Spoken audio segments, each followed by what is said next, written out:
kimia ya nzambe yume mabota na bino mbote pe bobolamo na émission biso j'aime mon pays mon kolmalelo ipai wapi to pesa kabino ba actualité ya ndenge na ndenge obo mesano kasi ya mokolo lelo tuza awa na quartier Matadi Mayo na kati ya commune Monga Fula na Kinshasa capitale ya République démocratique du Congo ipai wabo komona etuluku ya baimboka bazali na oyesika.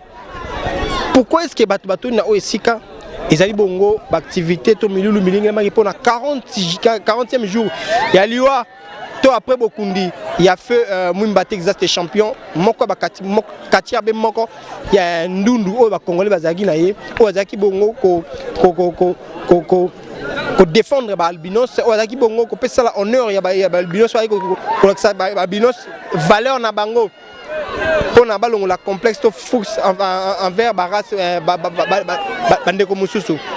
Alors uta bakunda bongo nkondo Mwimba Texas quartier ya ndundu oya mboka na biso aujourd'hui ça fait 40 jours le quoi biso ba bantu bato panzaka bongo après 40 jours nde mokolo lelo fondation Mwimba Texas elongo na libota elongo na bandeko na population ya obalinyaka kachi obalinyaka sport ya Mwimba Texas ane ko sala basangani awa na terrain Matadi Kibala Matadi Mayo pona ko commémorer to rendre ba dernier hommage na champion Mwimba Texas na activité ya ndenge na ndenge ya masano ezali awa bajidoka bakobunda bakatiere bakobunda bayemi bakoyemba donc il y a tant des activités où ezali bongo prévu pour la mokolo lelo pour couper sa honneur na fait Mwimba Texas ou adaki bongo katiere ya ndundu défenseur ya balbinos ou apesa ki valeur na balbinos mingi ya Afrique centrale ya Afrique mobimba plus particulièrement en République démocratique du Congo. Tozali a to na milu nene ko le kabiso na bino et puis tokotambola tokozwa bien pressure bandeko o bayeba ki Mwimba Texas tokozwa bandeko ya organisateur membre famille na yo ba kozala a na o isika enfin que ba yesa biso penza origine topé portage topé mingi koleka na otali organisation activité mokolo lelo ngai na Fredi Kotama elongo toza awa pona bino tokotambwisa mikobo komona miso mikoleka awa tolanda epi tokutana juste après.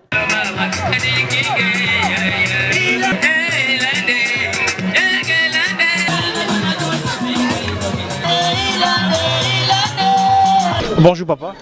Bonjour. Papa, on vous appelle comment? Je suis le colonel médecin Gouzoma, le grand frère de Mwimba Texas. Voilà, membre des familles et responsable de Mwimba Texas. Pour ceux qui ne connaissent pas, qui était la personne de Mwimba Texas? Mwimba Texas, c'est un albinos qui a décidé dans sa vie de pouvoir se mettre à disposition des autres albinos et des personnes vulnérables, dont les prisonniers, etc. Selon sa vie sur terre, la manière dont vous avez grandi avec lui, comment est-ce que Mwimba Texas, en étant votre frère, en étant fils d'une famille, il s'est comporté depuis son enfance jusqu'à ce qu'il a commencé ses activités du sport?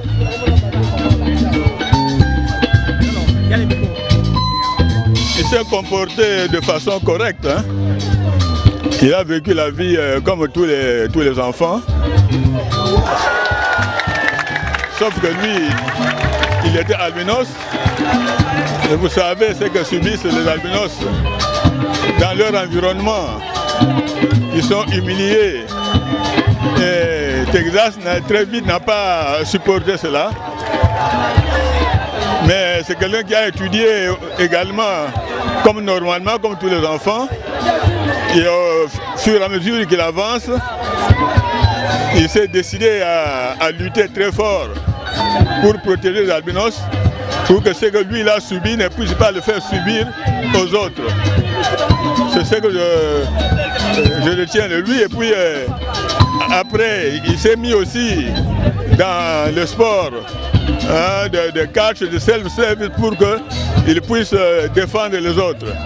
Et jusqu'à ce que cela s'est manifesté lorsqu'il a créé son club de catch, le Catch Club Interafrica, et qu'il a créé aussi sa fondation Mwimba Texas, comme vous le savez. Et en tant que membre de famille, en tant que son grand frère, à quel consiste l'activité d'aujourd'hui a pour quel objectif? Voilà.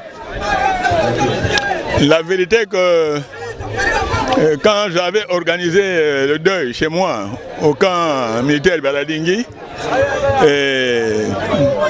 j'ai eu effectivement beaucoup de gens qui sont arrivés, mais au niveau de matériel maillot, j'ai l'impression que beaucoup de gens auraient souhaité que ce deuil puisse faire ne fût-ce qu'une journée ici. Je leur avais promis, et puis aujourd'hui, on est là. Aujourd'hui, c'est le 40e jour après l'inhumation de Mouimba Texas. Nous avons décidé, avec la fondation et le groupe de son fils Glody, pour qu'on puisse rendre grâce à Texas pour ce qu'il a été dans cette communauté. C'est particulièrement ça. Merci beaucoup papa. Freddy Kota Mambata au côté Totelema, Totemelongo, Totelema a tozali beaucoup mona d'activité. Ils ont salema. Totem sa caméra na biso ilongo tokozwa tokotuna bato oyeba toyeba lenga di batima jini bazalango et pas il y a champion Mouimba Texas tomoni mama totola maman muke mbote mama Mbote papa. Maman bonne santé Bien. comment on a ni maman Florence. Maman Florence ba souvenir nini au garder na papa Mouimba Texas Ah ba souvenir na garder pour azalaki malamu pour na biso. Asali bien pour na bana na biso tozo regretter makasi pour tozangi mutu munene na kati na biso mutu osunga biso so osungira biso bana zali sute pasi mingi na mutema papa. Popo atbayeba boyeba kandingi na papa Mouimba Texas. Toyebana kapo na fondation de tobotaki bana oyo yango toyebanaki na ye. Yango toyebanaki na ye abengisa biso na fondation banda kosunga bana ndenge papa babotisi biso basundoli bana bamoni bana poso oyo balingaka bango te bango batikala kobota bango te basundoli biso nde asalaki fondation abengisi biso akomosunga bango muke muke. Merci beaucoup maman. Voilà, tout le monde a activité déjà ba combat judo comme ko bundama banaki na ba poids léger mais comme ba poids lourd tout ça awa na commune Munga Fula na quartier Matadi Mayo et pas y va plus battre ça na ko fanda tout le monde a activité ndenge ko salema il y a tant de sportifs il y a le membre des familles où tout le monde a bon grand frère il y a Mouimba Texas colonel Mouimba Oyo to solo na ye apesi biso mwana mo historique de l'Enkani champion Mouimba Texas sabika ki na libota tinde nga kola ke to tambisa miko to kotambola bokobona miso miko leka awa et toza biso awa avec les news télévision to ko servir mosala o essaie makani nulle part ailleurs kaka awa. Un grand merci à Manuel, on a vu depuis Belgique, un grand merci à Ndeko Tabuta Mika, un grand merci à l'ingénieur Ben Seda, un grand merci et beaucoup de respect à la boss 1830 par Rolanda en direct. Mieux ce micro les gars awa. Biso avec les news télévision, nous n'avons pas d'autre chose à faire que vous donner les informations en temps réel. Tout ça beaucoup de monde qui bana Matadi Mayo. Bana partout pour bailler pour rendre hommage na champion fait Mouimba Texas le fait Mouimba Texas pour venir ko défendre bongo à cause ya balbinos ouaki bongo sportif pour banaki ko paie sa valeur na posture banunu et le on a Freddy Kota Mambata to ko sela bino mosala.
Freddy Kota Mambata entouré des champions.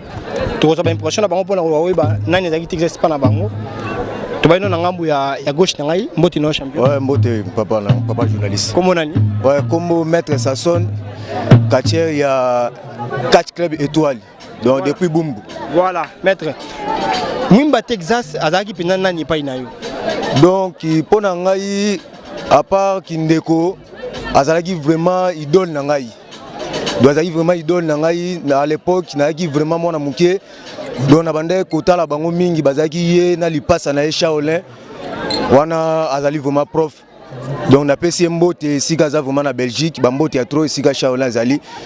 Donc wana vraiment bazalaki pena ba idole na ngai. Donc yango lelo na bike na kotika donc na kotana nga nyonso na koboma yango kaka fo na continuer toujours kolela idole na ngai donc aza toujours kaka na motema na ngai.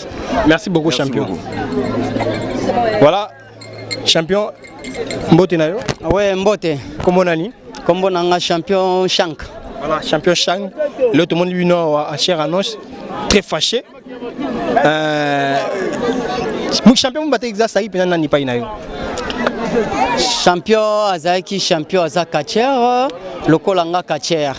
Donc aza entraîneur ou entraîné ba athlète belé abimisi ba kacher belé. Donc c'est un grand métier, c'est un grand kacher. Donc on a RDC. Donc aza champion muto sakanate. Donc c'était ça. Ba souvenir nani nous ko garder. Ba souvenir eze belé ceux qui na bina ndotanga wa donc to aussi ça lelo te ba souvenir eze belé. C'est fâché, est-ce que comment lelo Nasir Victor Ezali? Oui, Victor Ezali bo bimsa ba champion na bino. Boromona ndenge makambo to rosala bango. To epo na masekite. Merci beaucoup, merci beaucoup. Freddy Kotama mba to romona. Ah bande quoi catch club Inter Africa.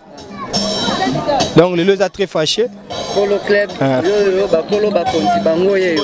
Donc hier a rolobate donc azana kanda mabe. Donc azana kanda mabe. Awa muto kufa na monya wa. Ah so bo salima sekite to kunda kaka kacher awa. Ba beti bino. Jamais. Oh déjà azomona biso ya bilili ayebike to ba champion ba kokufa. To epo na masekite. Donc bino ne boye muto akweya. Muto akweyi bokundi epawa. Merci beaucoup. To santiga Michel Zali. Voilà. Voilà, ba imboka bo mona. To continue aussi bino musala bonjour champion. Oni santé. Santé ça bien. Comment bino lelo wa na mililo ils ont organisé pour na rendre hommage à Souka na 40 jours. Il y a to ya no boye. 40 jours il y a fait Mouimba Texas les champions. Pour la bateau à Ebioté, comment là yo? Moi maître élastique champion à la police Mobimba wa to sentir le lobby.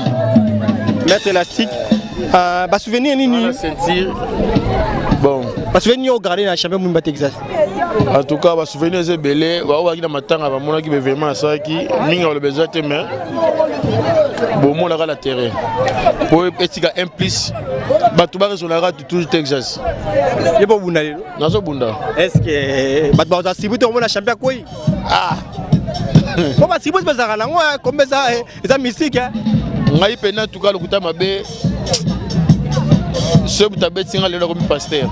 Est-ce que tu as bêté sur un bon la rose et l'eau sur un bon rappel? Ce que tu as bêté, c'est le pasteur. Merci beaucoup, champion. Voilà, on va aller avec le vidéo, on continue. Tout temps, mes amis, quand on regarde, on va catcher une sur bazar, on va gagner, on va faire l'impression à Bangopona. Lui là, mon colombo, donc, awa, Eza, Miloulou, Oyo, Bandeko, membre famille biologique et puis catcher. La bongo activité à 40e jour et depuis Bakunda papa Nabiso le fait Mouimba Texas Katia c'est mon albino so anegi pour défendre Bandundu awa na mboka Nabiso oya comme la référence Bandundu na République démocratique du Congo Mobimba donc on a Freddy Kotama Mbata donc on continue au tambola donc on a bino ba impression ba imboka baza abazomi awa na oitika.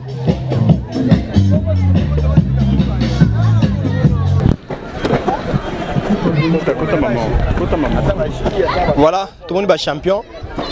Baye, courant d'hommage. Yasuka. Topé, ça la honneur. Pour la Kimoko Yabango, tout le monde est champion. Bonjour champion. Bonne santé. Oui, ça va très bien. Tout le monde est là pour la cérémonie à 40 jours. Yamoko Abino fait Mouimba Texas. Nani ou Ezaki Mouimba Texas pas na yo? Mouimba Texas pas nangai. Vraiment, ça est monnaie. Mouimba Texas, c'est une icône. Vraiment, Azaki Baba na catch.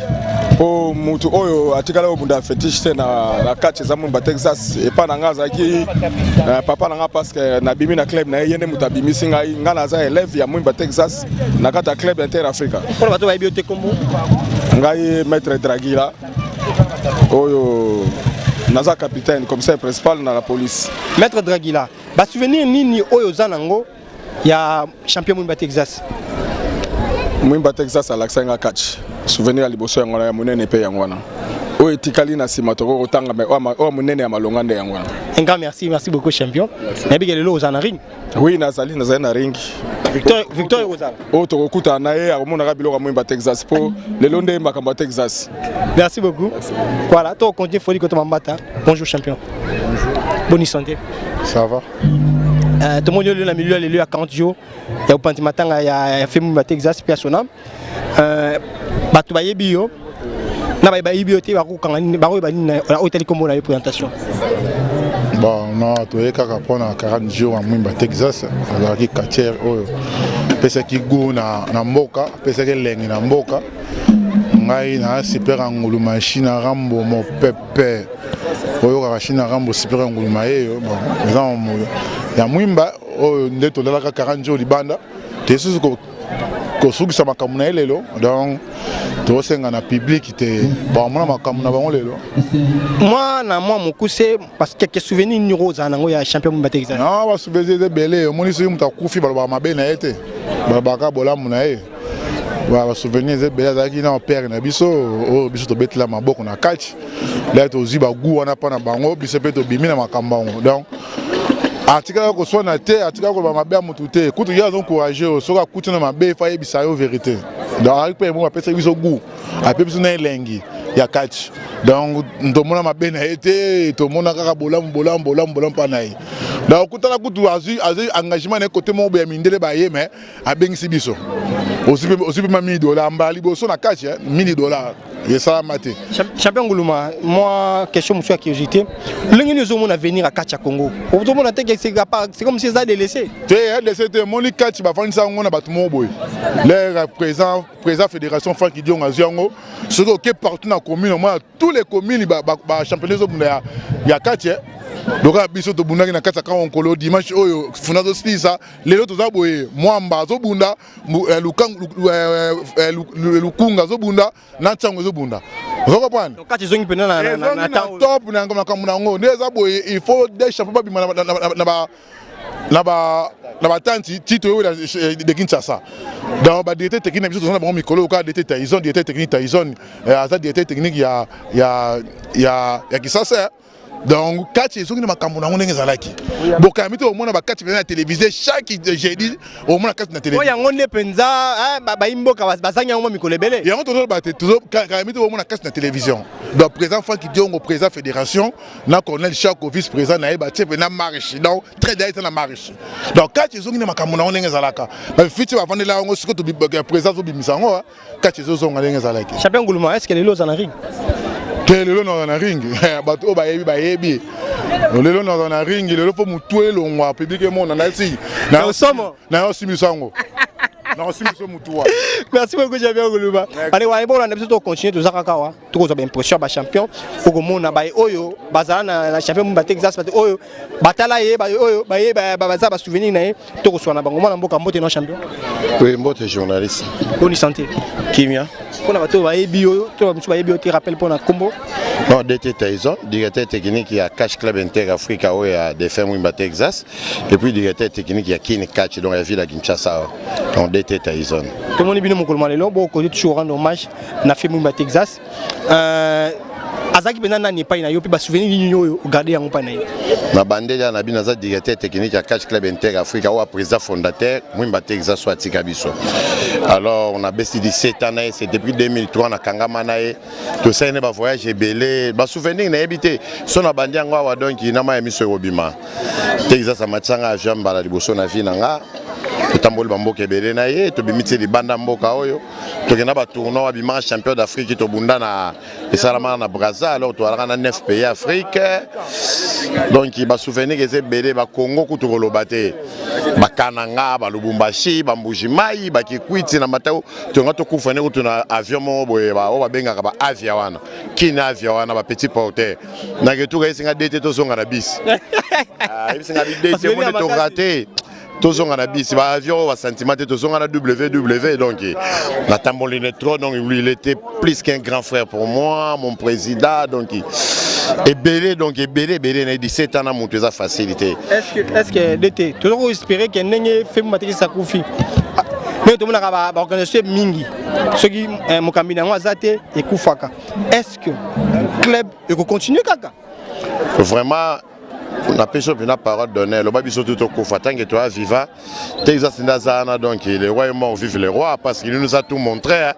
À l'Axabiso tout n'est ni tout quoi ça là. Ceux qui l'ont encore d'état vie à Kinshasa pour quelque part tout le monde n'a pas ça en valeur à chaque d'état dans club. Alors il nous a tout montré donc pour nous rendre bon hommage à bien. Oyo ya lingaki oyo zaki na besoin nango photo continuer yango oyo boya ki photo boya yango poto tamusa toujours eloko oyo Texas azala ki vrai sportif ngaki art. Donc alinga vraiment art en tout cas pour nous rendre bon hommage à bien na personne na parole d'honneur oyo ya lingaki ya malamu tout to continuer yango. Merci beaucoup Baimboka Balandio to liki ke il faut continuer Koufate. Merci beaucoup. Voilà, tu vas continuer de rejoindre Bakatia Moko na Moko Obayena Oisika pour nous voir. Moi, mingi na Italie, ba souvenir na bango boyeba na bango na fait mon Texas. Ah, na za Moko ba champion mususu bien senti, boye ba yembote na yo mona Mboka. Oui, mbote ba journaliste. Champion comment nani? Champion Anaconda. Champion Anaconda. Pour les Kinshasa, le meilleur féticheur Kinshasa. Voilà. Champion Anaconda. Meilleur féticheur Kinshasa. Donc quand tu commences à la qui champion? Oui, mais catch congolais à qui c'est pas qui c'est na catch congolais comme ça. Donc le quand tabundara qui. Donc le coffre Robert mama matek faut mama. Et la kana qui c'est ça tu regardes c'est moi de ça la kana comme catch. Voilà, batumba nyoango ba bioté combat féticheur combat catch sans fétiche ningi nous matek ça na buna que bité. Ta catch on ata te ça bondo peka na kisi. Te ba gi ya ba buna sans fétiche. Manda buna kisi. Avant comme catch ba sala cérémonie ali muta sosoti. Voilà, merci beaucoup mon Mboka le tomonio awa. Na milieu ezali bongo ya 40 jours ya fait Mumba Texas. Pas souvenir nini yo garder ya Mumba Texas. Bon ba souvenir ça que Texas ça qui comme pas na biso to bana alaki conseil na biso ba jeune ba kachet bando bima. Na je ba bando conseil ngamile ki na ngai kacha passe. Mais le cause kacha il faut mériter. Mutu ça sala kama compase na réussite nango. Tout ba conseil ngazali ka ba pona te mutu a progresser na vie. Tout cas un chapeau na biso papa na biso conseil na biso ba kacha quoi ba conseil na biso ba génération banda ko landa na sima. Voilà, la souvenir ya eza belé peine. Amunisa ba combat minier na musa ba combat international, na za ba ngai na za ba $1000 c'est ma Texas na ba combat catch. Tout cas ça présenter pour na biso icône pour na biso ba congolais quoi. Na catch na biso. Est-ce que moi autour curiosité ba jeune ba ko bimasika. Soki mutu mo pena epana yo, na 100% ça la catch autorisé, neti moi na yo bon exemple. Abenga ça catch autorisé. Bon, na pas songa na mona pana ko ma catch na ko na mutu ko ma catch ete. Merci beaucoup mon Mboka to sepeli ko zana yo. Moi rappelle ba to habiter au ceinture championnat. Eza championnat ya Kinshasa mais fétiche Kinshasa mbimba. Oba zo bunda pona nde yango ya zana. Ah do yo ne le titre. Titre ba wela kona ba seko to ba. Oh na suka ba bunda na yo. Mais comment finir fa bunda na pas on a ceinture. Ah donc bilo do na besoin Belgique. Na telemia on a champion Kinshasa ya catch. Lelo po bunda na bunda. Oui, na yoko bunda. Wasi te na gi champion na yo na ba ceinture na yo kbeya. Te mutanga zana nte na mone na nte. Ah. Mutanga do mono o mone na nte. Mutoko sanga na mona ni. Edingwe moto na ngenge. Ya sa komi koko tika makamuna ye. Makiliba mona est très puissant. Maki diba za loko te, maki diba bunda na poto. Kachi biso to bunda kachi koleka. Maki diba bi kachi te. Tika botanga botiko tanga. Plaza maki diba tanga ta ba super. Te maki diba o mais ya ki abunisa ba combat gagner ba zongina ceinture na ya teki ba jeep. A gagner ki nani? Gagner na konda te quand même. Lelo champion na konda so ba ko isi makiliba yo ko ise. Ah ki ma yemoko. Donc on peut ngana bunda ngana ba nguma. On peut être sirgue qui ni net kali bona catch champion na konda. Mais ngana champion na bango. Charge na ba tout. Tuna Tyson, aza présent na biso. Amazo ne so ma plein. Tuna ka Tyson mutayibi makamba catch. Abi nani a champion te mutayibi bango. Mais na présent fa ki jongo ne ba champion. Merci beaucoup Baimboka, tu es bon champion na konda. Oyo, to pesi daki na ye. To pousa na biso champion, to pousa na biso. Est-ce que pour na yo nous hormona à venir ya catch mboka na biso eza meilleur to ezaka na ndenge okundama. Moi venir à catch meilleur parce que to comme na ba dirigeant. Voilà très chers internet bandeko la biso avec le News Télévision. to kono semno musala toza awana monsieur Glody bazali bongo fils aîné il a fait Mwimba Texas il peut to kosola na ye to kozo ba to kozo impressionné par rapport à Mokolo Malelo Pambate c'est lui qui organise toutes ces activités en mémoire en honneur de son papa qui était l'un des sportifs connus qui faisait l'honneur de notre pays dans Otali Bongo le sport Yambo Cannabiso to kozo un peu impressionné. Voilà. Oui, bonjour. Qu'est-ce qu'on peut retenir concrètement dans cette activité d'aujourd'hui? Oui, aujourd'hui, on est en train de rendre hommage au grand champion Mwimba Texas. Depuis qu'il est mis en terre, aujourd'hui, ça totalise 40 jours. Comme d'habitude, nous les Africains, après 40 jours, on fait quelque chose comme cérémonie pour rendre hommage à la personne qui est partie. C'est ce qu'on est en train de faire aujourd'hui. Donc l'agence Pyramide Mwimba Production, ensemble avec la fondation Mwimba Texas, ainsi que le Catch Club Inter-Africa, on est en train de rendre hommage au grand champion Mwimba Texas. En tant que son fils biologique, est-ce qu'après la disparition du papa, ses œuvres, plus précisément son club, va tenir? Est-ce qu'on peut espérer à ça?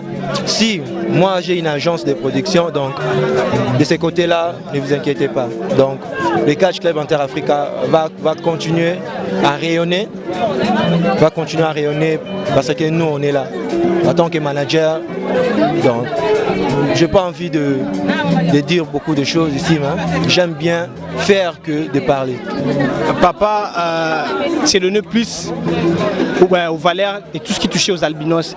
Pensez-vous qu'aujourd'hui les albinos peuvent se dire encore orphelins toujours? Non, pour moi je ne peux pas dire ça parce que Mwimba Texas a beaucoup donné, a vraiment beaucoup donné. Donc pour moi, les albinos, donc je ne crois pas qu'ils peuvent dire qu'ils sont des orphelins, non. Parce que Mwimba Texas, il a vraiment beaucoup donné pour les albinos. Donc moi je peux dire qu'il est saint. Donc les albinos, il ne faut pas vénérer, si je peux dire ça, il faut vraiment pas vénérer. Il a vraiment donné l'exemple que albinos aza mutu lokola mutu nyonso. Lui-même il était champion, mais albinos, et puis il y a d'autres albinos au pays émerger qui donc à décomplexer albinos, donc qu'on regretter vraiment mingte pour nous faut bangonner image na yeza la kana bango toujours na mutu pour être bazora makasi, donc a commis vraiment pour na bango même sur le plan spirituel parce qu'il y a ça déjà dans le monde des esprits, donc va se sentir dès que baza sans papa, leur papa est là, il existe. Car c'est le corps qui est parti, l'enveloppe, mais son esprit est là, ses œuvres est là. Voilà, aujourd'hui nous sommes ensemble avec des albinos. Ils sont là, de belles filles, de beaux garçons. Ils ont déjà conscience que Bazandundu. À titre individuel, est-ce qu'il y a un soutenir Bango? Si, ceux qui n'ont soutenu Bango, qui parlent aujourd'hui, on n'allait pas être ensemble. Mais aujourd'hui, on est ensemble. J'ai bien dit qu'on a organisé ça ensemble. L'agence Pyramide que je dirige et la fondation Mwimba Texas, ainsi que les Catch Club Inter-Africa, Wezaki, Club Nae. Merci beaucoup. Merci. Voilà, avec la News Télévision. Nous avons mis Loulou il y a 40 jours. Il a fait Mwimba Texas. Donc on a l'impression qu'il est sportif. Tu vas lui mettre un bijou qui est là. Tu vas bien route à Oisiga. Bon, tu vas mettre un bijou. Mettre un bijou qui est bonne santé. Ouais, ça va. Tu as battu ma bioté, ma présentation. Ouais, moi je m'appelle Maître Bijou qui est Kakwaka. Naza ceinture noire 3e dan fédéral, il y a karaté Shotokan. Nous s'est présenté pour il y a 40e jour, il y a Ndegonabiso Texas. Il y a un moment qui est tombé sur un sport de se présenter. Oh, bah Maître Obaïbani Namboka. Maître Bijou Kirika, à titre personnel, est-ce que Baki Penda tout proche, tout peine à Bopembe, champion Mwimba Texas? En tout cas, on a ébillé. Naza même dans ma image oyo. Donc il y a ma place oye à Chama Kolonaye. Comme ça fait oya à Tosa Biso dans Waza qui en vie. Mais après à son âme d'Engaza, Nakati Lilita, Bebiso Toye Lelo, honoré, Makamo et Sami, on va bien que sportif, nous sportif, tout ça, Mambo et Sengele. Est-ce que à venir il y a sport, il y a un bon cannabis à Massano. Pour tout le monde, il y a un football de Zaramoa élevé. Mais l'autre, tout le monde a un football de élevé. Est-ce que tout le monde a Bino Batamassano? est-ce que batala kabino bena lisu na ndenge to mona mamle okende bo est-ce que venir à sport na biso masano za penza malamu bon sport na biso masano so na beza malamu te po bakonza mpe hôtel melanga eza malamu mais biso moko nde ba collabo entre nous ba maître ba champion doza ini po bakonza biso pe bayoka biso o toloba yango esa nini bayoka biso ke non o boxer o karateka o judoka o mukumbuso o nani bacha biso toza réunis hein po biso nyonso bakonzi bayoka ke non bango baza réunis po bango mpe bakotama na biso yango na ngana bayango wana. Merci beaucoup maître Bijou Giyika. Est-ce que obundi te lelo eh bon nabundi te bon est-ce que balokolo wana ezalaka balokolo wana ezali nabundi na papa naza na bana oyo babundi awa basali baspectacle nayaki mpona naluka na marqué histoire emonake no na matanga minzo tobenga grand maître po bamolukaki mpo grand maître ntango akufaki azali grand maître donc yango toye po tolakisa symbole ke non ye azalaki entre nous donc yango wana quand même nasepeli mingi maître Bijou Giyika bayimboka basepeli komona yo basepeli kosentir yo menakala ezalaki maître Bijou Giyika te mbolokolo bwa ematia asepeli okala ezalaka ti lelo bato akomona mwana ezali yango na merci beaucoup maître Bijou Giyika. Merci beaucoup. Tozali continuer ça musala. To continuer musala musala. Baimboka batone tuluku bo mona. Milulu il y a 40 jours il a fait champion Mwimba Texas. Awa na mataliki bale ko sali malenge longo bani. Bashidoka babundi. Bakarate babundi. Bakati ape ba kubunda kala mingi te bo Holanda bo mona ndenge ni maso ko leka awa. Activité musique pe ko tala. Pour montrer comment est-ce que les Congolais, les champions de Texas, ils ont honneur, il y a bandou nyonso. Ensemble avec Fodi Koto Mambata, tout continue aussi nous pour ça là. Combat. Nous invitons Lucie Lavo qui pèse 39 kilos. Te wana na habité. Baromi 39 kilos. Bolimbisanga, je ne suis pas sportif. Lucie Lavo 39 kilos, Nakanza 44 kilos. Mais est-ce que vous avez pas payer un bateau? Lucila vous a 39 kilos, Nakanza a 44 kilos, c'est le premier combat. Nous allons assister à ce combat pendant que Lava Musica nous accompagne de Djikan. Djikan Nani? Djikan Balé Mazime le foutu va accompagner Bisso Kuna de l'autre côté, le combat de boxe. Le premier combat.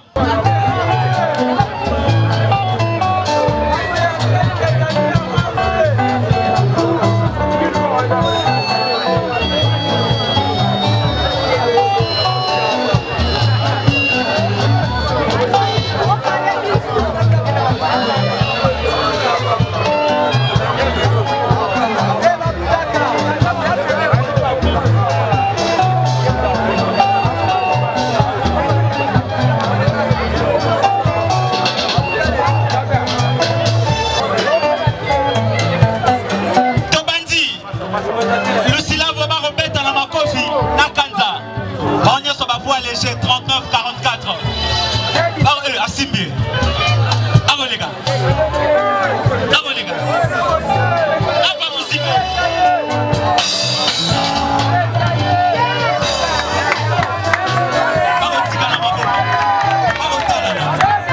Ah non c'est beau. Ah Mickey mais va mettre un marteau. Oh Mickey le va pas ma poigne.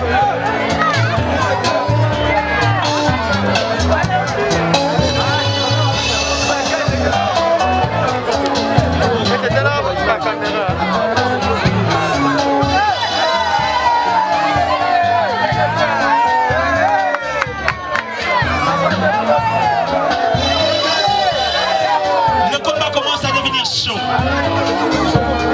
Lucilao et Kanza, tous deux sont des poids légers.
Bonjour champion. Tout le monde autour de ça m'a impressionné. Impression ezali ngai na chef coutumier Polo Mabele miyaka songolunda 100% biso de défendre. Chute le roi comme ngai ezali nde musala oyo nayebi yango nde nazo remontrer na bato. Merci beaucoup. Okay.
Baraki biso gagner tout le monde a quoi Maman pour la mokolo balé. Merci beaucoup. On a bien sabino que notre match champion. Notre match champion à la police. Quand on a sabino que non. Donc tout va bien. Quand on a sabino que tout va bien. On a sabino que tout va bien. Na bundika pour la gagner. Secret de Zanini champion. Nazaba comme belé. Nazaba na Nouveau Testament Bible mabaki a fétiche. Alors bi bino votre travers na mingi sauter. Tout le monde va démonstration au sauter le roi. Ah. La bagarre na championnat Makasi. À bientôt là de Kinshasa. Là la ceinture de Kinshasa. Là ben vraie bagarre, il va mentir. Merci beaucoup champion. OK, merci.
Pendant qu'on a Aigle News Télévision, nous avons vu ça qui est bien, nous avons na Milulu, il y a 40 jours, il y a fait Mumba Texas.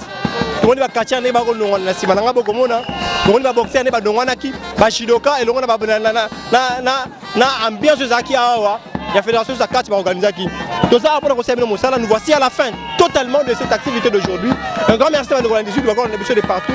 Merci Ndeko depuis Belgique. Merci à Ndeko ya Angleterre, merci à Ndeko ya Londres. On va beaucoup continuer tant qu'on pour bien abisso pour na commencer sur la situation, pour conseil Nabino na Moussa conseil Nabino. Un grand merci à la grande équipe technique. Il y a Aigle News Télévision. Bienvenue Zantouna, Tomoni Bongo, Freddy Kotamada, c'est ma caméra. Un grand merci l'ingénieur Ben Seda et puis respect, amour, considération. Nabos 18-30 depuis les États-Unis d'Amérique. On est là pour vous servir. Les Aki Bongo, Milou, organisation, il y a 40 jours. Il y a fait Mumba Texas, Katcher, il y a Ndoulou, Asaki, on est. Il y a Katcher, Nambo, Kanabiso. Tout ça, après, on s'est Misala. Merci pour ce qu'il a connecté, branché, Aigle News Télévision. Et puis, abonnez-vous massivement parce qu'on est là pour vous informer. Un grand merci à vous. Je sais pas, merci, Becky Manzé, merci.